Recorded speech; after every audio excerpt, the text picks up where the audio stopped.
مواد ہے وہ HP لووکرافٹ کی سب سے مشہور مخلوق کتھولو کے بارے میں ہے۔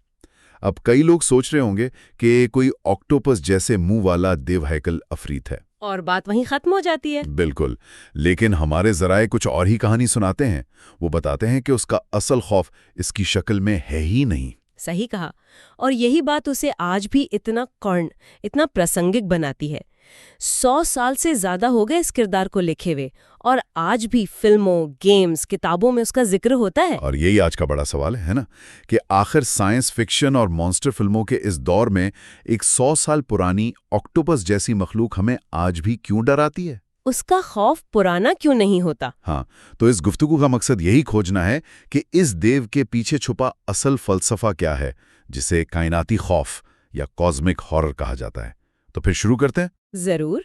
اچھا، تو جہاں سے سب شروع ہوتا ہے وہ ہے اس کی شکل۔ ہمارے ذرائع بتاتے ہیں کہ اس کی کوئی ایک واضح تصویر بنانا تقریباً ناممکن ہے۔ جی۔ اس کا جسم ایک انسان کی طرح ہے، لیکن بہت بڑا، جلد ربڑ جیسی ہے جس پر چھلکے ہیں، اور سب سے عجیب اس کا سر ہے، جو ایک بہت بڑے آکٹوپس جیسا ہے۔ ہاں، جس سے بہت سے خیمے یا ٹینٹیکلز لٹک رہے ہیں۔ اس کے ہاتھ اور پاؤں پنجوں والے ہیں، اور کمر پر ڈریگن کی طرح کے پر بھی ہیں۔ یہ کیسی شکل ہوئی؟ مطلب آکٹوپس، ڈریگن، انسان؟ جی، جیسے کسی نے 3 الگ الگ جانوروں کو جوڑ دیا ہو۔ اور یہی لو کرافٹ کی ذہانت کا پہلا اشارہ ہے۔ اس نے جان بوجھ کر ایک ایسی مخلوق بنائی جو ہمارے حیاتیاتی اصولوں کے خلاف ہے۔ اچھا؟ ہمارا دماغ چیزوں کو پہچاننے اور انہیں خانوں میں بانٹنے کے لیے بنا ہے۔ ہم دیکھتے ہیں کہ یہ ایک بلی ہے، یہ ایک پرندہ ہے، یہ ایک انسان ہے، لیکن جب دماغ کو کوئی ایسی چیز نظر آتی ہے جو کسی بھی خانے میں فٹ نہیں ہوتی، جہاں یہ سب خصوصیات ایک ساتھ موجود ہوں، تو وہ اسے سمجھ ہی نہیں پاتا۔ یہ ہمارے ذہن کی بنیادوں پر ایک طرح کا حملہ ہے۔ تو آپ یہ کہہ رہی ہیں کہ خوف اس بات کا نہیں ہے کہ وہ کیسا دکھتا ہے، بلکہ اس بات کا ہے کہ ہم اسے سمجھ ہی نہیں سکتے؟ بالکل، اسے ناقابل بیان یا انڈسکرائبیبل کہا جاتا ہے۔ کہانی کا جو مرکزی کردار ہے وہ ایک آرٹسٹ ہے۔ اسے خواب میں دیکھنے کے بعد اس کا مجسمہ بنانے کی کوشش کرتا ہے، اور ناکام ہوتا ہے؟ بار بار ناکام ہوتا ہے، کیونکہ اس کے ہاتھ وہ شکل بنا ہی نہیں پاتے جو اس کے ذہن میں ہے۔ ذرائع میں یہ بات بہت واضح ہے کہ جو بھی کیتھولوہو کو اس کی اصل شکل میں دیکھتا ہے، اس کا دماغ یہ تضاد برداشت نہیں کر پاتا۔ اور نتیجہ یا تو فوری موت ہوتی ہے یا پھر دائمی پاگل پن۔ تو پہلا خوف یہ ہے، کائنات میں ایسی حقیقتیں موجود ہیں جنہیں قبول کرنا ہمارے دماغ کے بس کی بات ہی نہیں۔ ٹھیک ہے، تو اس کی شکل ناقابل فہم ہے، اور ظاہر ہے کہ یہ کوئی زمینی مخلوق نہیں ہے۔ بالکل نہیں۔ ہمارے ذرائع بتاتے ہیں کہ اس کا تعلق گریٹ اولڈ ونز نامی ہستیوں سے ہے، جو دوسرے ستاروں سے کروڑوں سال پہلے زمین پر آئی تھیں، اور یہ اکیلا نہیں۔ ہاں، گریٹ اولڈ ونز کا تصور بھی روایتی خداؤں یا شیطانوں جیسا نہیں ہے۔ یہ دیوتا نہیں ہے، یہ بس انتہائی قدیم اور طاقتور کائناتی مخلوقات ہیں۔ اچھا؟ انہیں اچھا یا برا کہنا ایسا ہی ہے جیسے ہم کسی بلیک ہول کو برا کہیں یا کسی کہکشاں کو اچھا۔ یہ انسانی اخلاقیات سے بالاتر ہیں، یہ بس موجود ہیں، اور ان کا وجود ہی ہمارے لیے خطرناک ہے۔ اور یہ ابھی بہرحال کاہل کی گہرائی میں ایک ڈوبے ہوئے شہر اورلیا میں قید ہے، یا سو رہا ہے۔ جی۔ ذرائع میں اس شہر کا بھی بڑا عجیب ذکر ہے۔ لکھا ہے کہ یہ نان یوکلیڈین جیومیٹری سے بنا ہے۔ اس کا کیا مطلب ہوا؟ یہ ایک بہت اہم نقطہ ہے۔ نان یوکلیڈین جیومیٹری کا مطلب صرف یہ نہیں کہ وہاں فزکس کے قانون الگ ہیں۔ اس کا مطلب ہے کہ وہ جگہ ہمارے دماغ کے لیے ایک زہر ہے۔ زہر مطلب؟ ہمارا دماغ سیدھی لکیروں، 99 ڈگری کے زاویوں اور 3 ڈائمینشنز کو سمجھنے کے لیے بنا ہے۔ اب آپ ایک ایسی جگہ کا تصور کریں جہاں دیواریں اور کونے ایسے زاویوں پر ہوں جو ممکن ہی نہیں۔ جہاں آپ سیدھا چلیں اور وہیں واپس پہنچ جائیں جہاں سے شروع ہوئے تھے؟ بالکل۔ وہاں جانے والا شخص اپنا ذہنی توازن کھو دے گا، کیونکہ اس کی حقیقت کا پورا تصور ہی ٹوٹ جائے گا۔ اورلیا شہر صرف ایک ٹھکانہ نہیں، وہ خود ایک ذہنی اذیت ہے۔ ایک منٹ، یہاں ایک سوال ہے۔ اگر یہ مخلوق اتنی عجیب، اتنی خطرناک ہے، اور اسے ہماری پرواہ ہی نہیں، تو پھر ہمارے ذرائع یہ کیوں بتاتے ہیں کہ دنیا بھر میں اس کے خفیہ فرقے یا کلٹس موجود ہیں جو اس کی عبادت کر رہے ہیں؟ بہترین سوال ہے۔ انہیں اس سے کیا فائدہ ملنے کی امید ہے؟ کیا یہ لوگ پاگل ہیں؟ یہ ایک بہترین سوال ہے اور اس کا جواب روایتی مذہب میں نہیں ملتا۔ یہ فرقے اس کی عبادت نجات یا جنت کے لیے نہیں کرتے۔ وہ جانتے ہیں کہ کتھولو کو ان کی کوئی پرواہ نہیں۔ تو پھر کیوں؟ وہ دراصل انسان دشمن ناہلسٹس ہیں جو یہ مانتے ہیں کہ انسانیت ایک بیماری ہے اور یہ کائنات ایک بے معنی جگہ ہے۔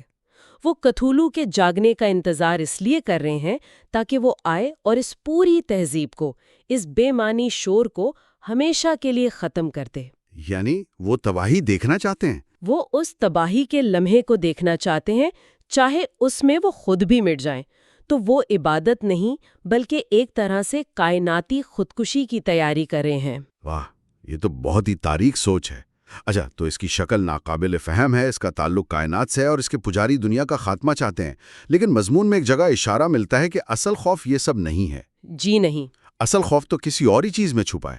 وہ کیا ہے؟ وہ ہے اس کہانی کا مرکزی خیال جسے کائناتی لاپرواہی یا کاسمک انڈیفرنس کہا جاتا ہے۔ کائناتی لاپرواہی؟ لوکرافٹ کا سب سے بڑا خوف یہ نہیں تھا کہ کائنات میں کوئی شیطانی قوت ہے جو ہم سے نفرت کرتی ہے۔ اس کا سب سے بڑا خوف یہ تھا کہ کائنات میں ایسی قوتیں ہیں جنہیں ہمارے وجود کا احساس تک نہیں ہے۔ تو کتھولو انسانوں کا دشمن نہیں ہے؟ نہیں، کیونکہ دشمنی کے لیے بھی دوسرے کو اہم سمجھنا پڑتا ہے۔ تو اس کا مطلب یہ ہوا کہ ہماری ساری کامیابیاں، چاند پر جانا، بڑی بڑی عمارتیں بنانا، ہماری شاعری، ہمارا فن، ہماری محبتیں، یہ سب اس کے لیے ایسا ہی ہے جیسے ہم فٹ پاتھ پر چلتے ہوئے چیونٹیوں کو دیکھتے ہیں۔ بلکہ شاید اتنا بھی نہیں، اگر کوئی چونٹی ہمارے پیر کے نیچے آ بھی جائے تو ہمیں پتہ بھی نہیں چلتا۔ کیا ہم اس کے لیے اتنے غیر اہم ہیں؟ یہ سوچ ہی بڑی عجیب ہے۔ ہاں، لاپرواہی ایک لفظ ہے، لیکن میں سمجھتی ہوں کہ اس سے بھی زیادہ گہرا اور درست لفظ غیر متعلقہ یعنی irrelevant ہونا ہے۔ اچھا، یعنی کائنات کو ہماری پرواہ یا لاپرواہی نہیں، ہم اس کی حقیقت کے پیمانے پر موجود ہی نہیں ہیں۔ ہم خود کو اشرف المخلوقات سمجھتے ہیں، اس کائنات کا مرکز سمجھتے ہیں۔ اور کتھولو کا تصور اس انسانی انا پر سب سے بڑی ضرب ہے۔ بالکل، یہ ہمیں یاد دلاتا ہے کہ اس قدیم اور وسیع کائنات میں ہم ایک لمحے کی گرد سے زیادہ کچھ نہیں۔ یہ بات تو واقعی رونگٹے کھڑے کر دیتی ہے۔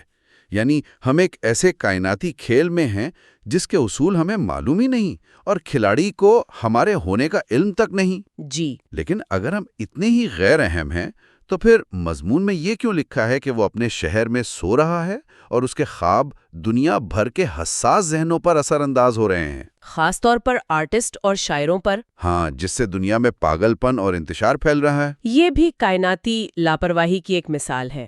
اس کا اثر جان بوجھ کر نہیں ہو رہا۔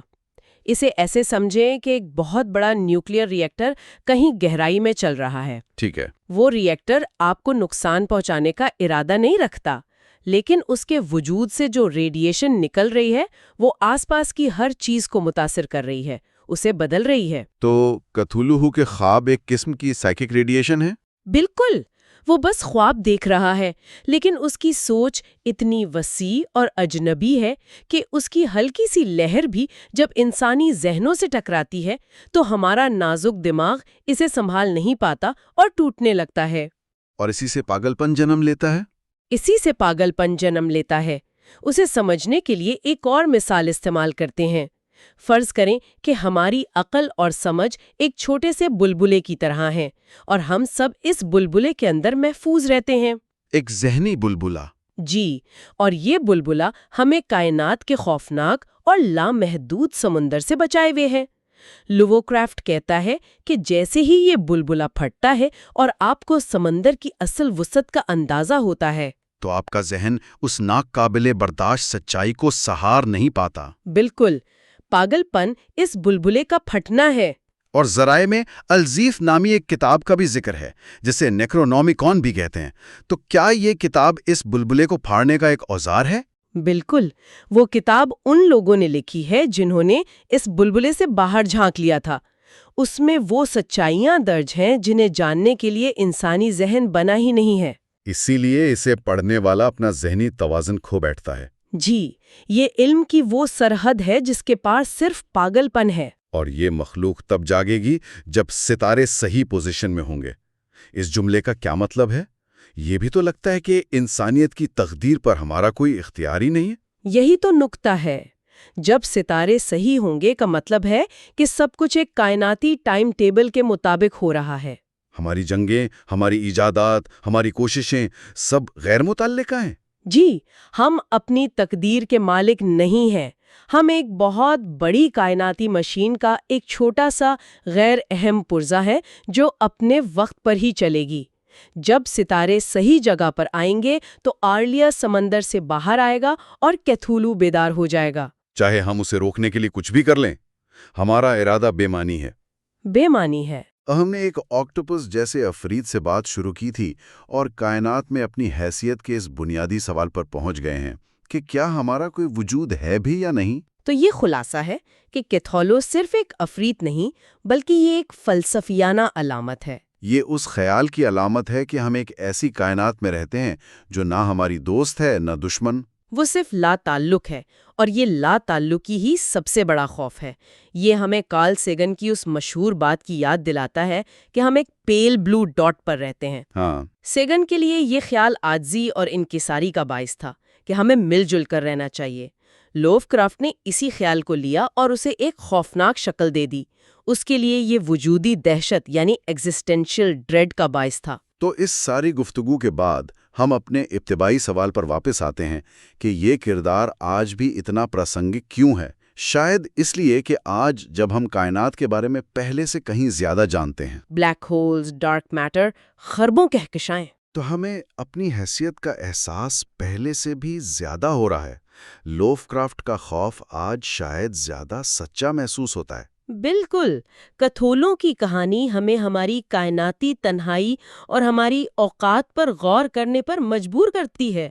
یہ یاد دلاتی ہے کہ ہماری چھوٹی سی دنیا اور ہماری بقا کی جد و جہد ایک بہت بڑے، قدیم اور بے پرواہ وجود کے لیے محض ایک لمحے کی ہلچل ہو سکتی ہے، یا شاید وہ بھی نہیں۔ یہ گفتگو ایک آخری سوال چھوڑ جاتی ہے جس پر سوچا جا سکتا ہے۔ وہ یہ کہ جس طرح لوف کرافٹ کی دنیا میں کائناتی سچائیاں جاننا پاگل پن کی طرف لے جاتا ہے، کیا ہماری حقیقی دنیا میں بھی علم کی ایسی سرحدیں ہو سکتی ہیں جنہیں عبور کرنے کے لیے انسانی ذہن بنا ہی نہیں ہے؟ کیا کچھ سچائیاں ایسی بھی ہو سکتی ہیں جو حیاتیاتی طور پر ہمارے لیے ناقابل فہم ہوں اور انہیں جاننے کی کوشش ہمیں ہمیشہ کے لیے بدل دے؟